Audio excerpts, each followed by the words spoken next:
নমস্কার। বছরের শেষ শুভ বিকাল। হ্যালো শিক্ষার্থীরা, আমার প্রিয় বন্ধুরা, ফলোয়ার্সরা, কেমন আছো?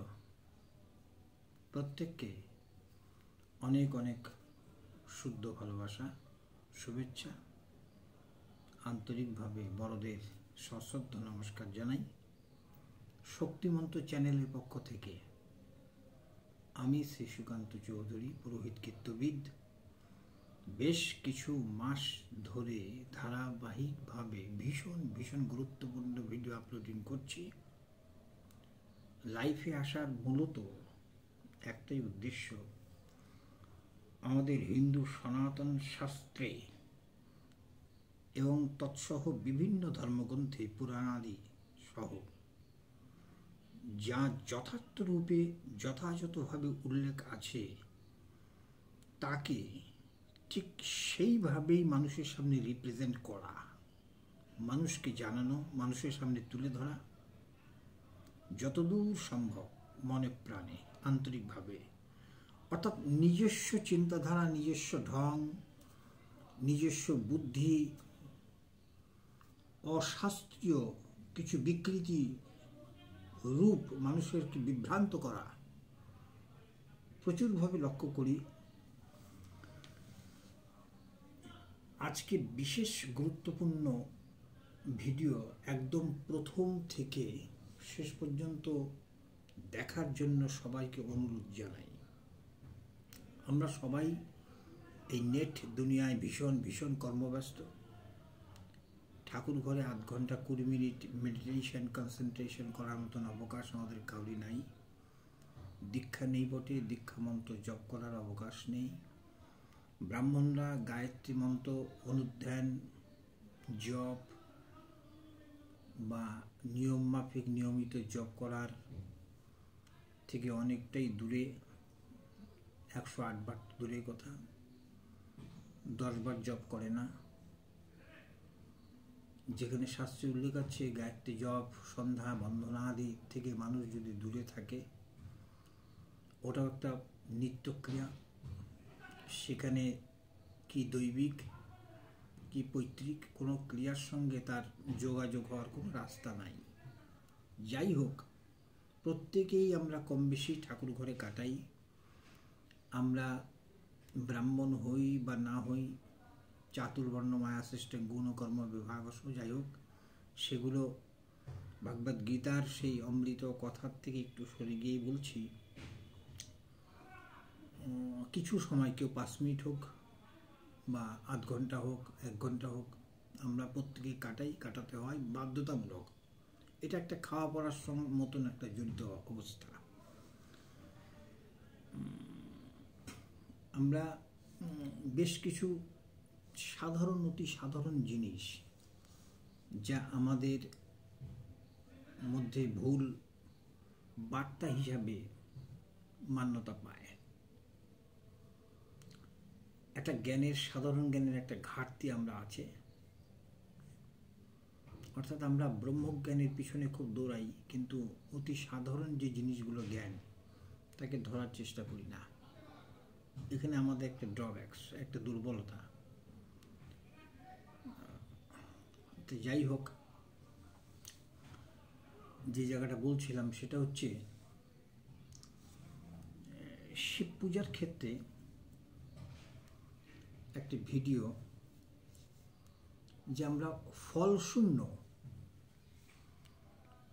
ফলশূন্য বা ফলহীন বিল্ব বৃক্ষের পত্রে পূজা করা একদম উচিত নহে।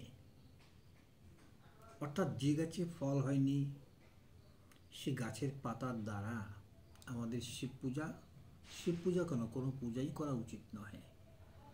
এটা আমরা বরদাতন্ত্রের 3য় পটলে আমরা পাই। অর্থাৎ বরদাতন্ত্রে বলছে, ফল শূন্য বৃক্ষা জাতৈ বিল্লপত্রৈ নচার্চয়েত। তুমি ফলশূন্য বিল্লবৃক্ষের থেকে পত্র চয়ন করে শিব পূজা করিও না। একটা টিপস, আমরা দুমদারাক্কা দেখি, প্রচুর লোককে, আমি নিজে চাক্ষুষভাবে এর সাক্ষী স্বরূপ আছি, বেলপাতা হলেই হলো। ওইটা 7 দিন আগে একটা বেল গাছ পাইছে রাস্তার ধারে, পাতা তুলে দিয়ে দিচ্ছে পূজার মধ্যে, মন্দিরে বা নিজের বাড়ির ক্ষেত্রে। ওটা করবেন না। যে গাছে ফল হয় অযুগ্ম, অর্থাৎ 3টে হোক, 5টে হোক, 10টা হোক, 3টে, 5টে, 7টে, 9টা, এরকম একটা অবস্থা রেখে পত্র চয়ন করে দেবেন। আর পত্র চয়ন করাটা আবার নির্দেশও আছে। আমরা যখন বেল গাছের সামনে যাব, অর্থাৎ বেল গাছের যে গোড়াটা, তার থেকে 18 ইঞ্চি অর্থাৎ প্রায় 1 ফুট 24 অঙ্গুষ্ঠ পরিমাপ, ওটা মহাতীর্থক্ষেত্র থাকে।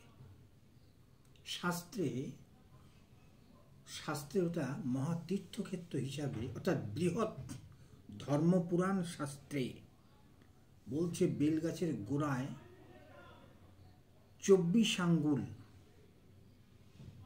মহাতীর্থক্ষেত্রের সমতা মূল্যায়ন থাকে। সুতরাং ওখানে গিয়ে বেলপাতা চয়ন করার আগে, ছেলার আগে, তোলার আগে হাত জোর করে কয়েক সেকেন্ডের ব্যাপার একটু প্রার্থনা জানাতে হয়। কি সে বিল্লপত্র চয়নের মন্ত্রটা কি?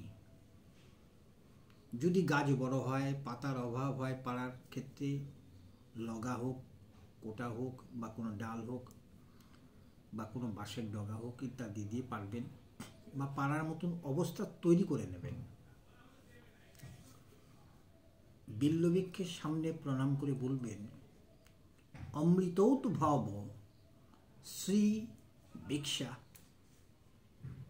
শঙ্করস্য সদাপ্রিয় ক্ষমস্ব শিব পূজার্থম তব পত্রম হরামহম। আবার বলছি, রিপিট করছি, অমৃতোদ্ভব শ্রী ভিক্ষা শঙ্করস্য সদাপ্রিয় ক্ষমস্ব শিব পূজার্থং তব পত্রং হরামহম। অর্থাৎ হে পুণ্যবৃক্ষ, অমৃত বৃক্ষ, শ্রীবৃক্ষ, তুমি শিবের অতিশয় প্রিয়, শিবের পূজা করার জন্য আমি তোমার পাতা তুলতে আসিয়াছি, তুমি আমাকে ক্ষমা করো। আরেকটি আছে শিবপুরাণের যে মন্ত্রটি, পুণ্যবৃক্ষা মহাভাগা মালুর শ্রীফলৌ প্রভৌ মহেশ পূজনার্থায় তৎপত্রাণি চিনম্মহম। এটা কালিকা পুরাণেও পাওয়া যায়, শুধু শিবপুরাণ নয়। অর্থাৎ হে পুণ্যবৃক্ষ, মহেশের, মহাদেবের, বাবা ভোলানাথের পূজার জন্য তোমার পত্র পাতা চয়ন করিতেছি, তুমি আমাকে ক্ষমা করো। এই মন্ত্র দুটির মধ্যে এইটা একটু সহজ গতিতে পাওয়া যায়। এটা মুখস্থ করে পাতা যদি তোলেন, অলক্ষ্যে বাবার কৃত হন, মানে মঙ্গল হয়, পুণ্য হয়। পরিশেষে বলছি, সবার অনেক সময় দেখা যাচ্ছে এক বালতি জলের মধ্যে পাতা তুলে, এটা অনেকটা স্বাভাবিক ঘটনা যে পাতার মধ্যে মাকড়সার জাল থাকে, পাতার পেছনে কিরি পোকা বলে একটা শামুকের মতন ছোট ছোট পোকা পাওয়া যায়, ধুলাবালি, রাস্তার ধুলাবালি, ময়লা আবর্জনা সব কিছুই বেলপাতার মধ্যে উঠে পড়ে থাকে, পাওয়া যায়। তা অনেকে আছে ওই জলের মধ্যে চুবিয়ে আস্তে আস্তে ধুয়ে তারপরে হয়, ওটাও নিষেধ আছে। ওটা নিষেধ আছে কিরকম, মানে আমাদের বেল পাতার বোটা যেন না ধোয়া হয়, বেল পাতা ধোয়া হবে কিন্তু বোটাটা যাতে না দেওয়া হয়। বিল্লপত্রস্য, এটা ভবিষ্য পুরাণের, অর্থাৎ একটা প্রামাণিক বৃহৎ শাস্ত্র ভবিষ্য পুরাণ। তিনি সরাসরি এটাকে খুব কঠোরভাবে নিষেধ করছেন। অর্থাৎ বেল পাতা ধোও কিন্তু বোটা ধোয়ও না, বোটা ছিঁড়ো না, অনেকে আছে ঠাকুমা কইছে বোটা ছিঁড়ে ছিঁড়ে শিবের মাথায় দেয়, ভীষণ অন্যায়। সেটার কোনো মানে কথা নেই, কেন ছিঁড়বে? অক্ষত অবস্থায় দিতে হবে। বিল্লপত্রস্য প্লবনং বিন্তং হিত্বা প্লাবয়েৎ। কোনো অবস্থায় বোটা ধোয়া যাবে না। বিন্ত সংপ্লবনাদেব ফলং হরৌতি রাক্ষস। অর্থাৎ আমি যখন বিল্লপত্র ভালোভাবে ধুলাম বোটা সহ, সেটা রাক্ষসের উপচার ভোগ্য হিসাবে পরিগণিত হবে।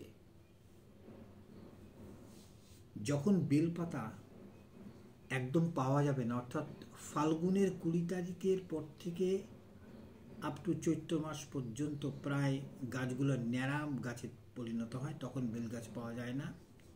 সেখানেও ভবিষ্য পুরাণের একটা নির্দেশ আছে, কি পুরনো পাতা সংগ্রহ করে যদি রোদে শুকিয়ে তাকে হামালদিস্তায় হোক বা শুদ্ধ কোনো ধৌত পাটায় বেটে হোক রেখে নিত্য পূজার সময়, স্নানের সময় যখন স্নান করাবেন বানেশ্বর শিবকে,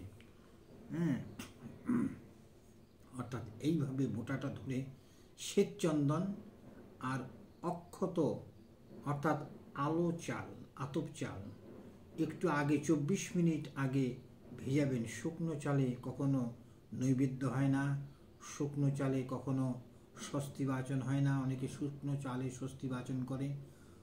কর্তব্যস্মিন গণেশাদি নানা দেবতা পূজা পূর্বক সর্বদেব দেবী স্বরূপায় পরব্রহ্ম পূজা সহিত নমো ওং নমো বানেশ্বরায়।